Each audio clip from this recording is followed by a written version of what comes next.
So here you can see that I've made my own Canvas extension, right? And it is loaded and ready to forward queries. And so when I go here, if I do a simple test, you'll see that I am able to enter my query.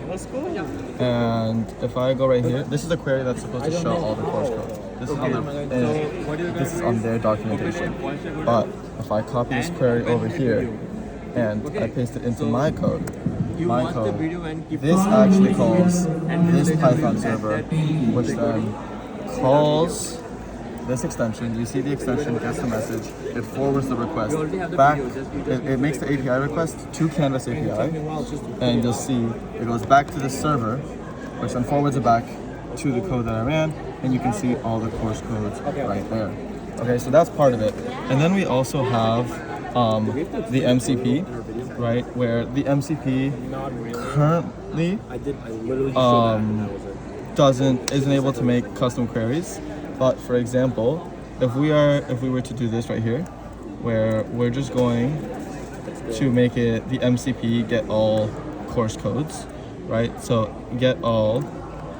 Currently it's called get all files, but that's okay.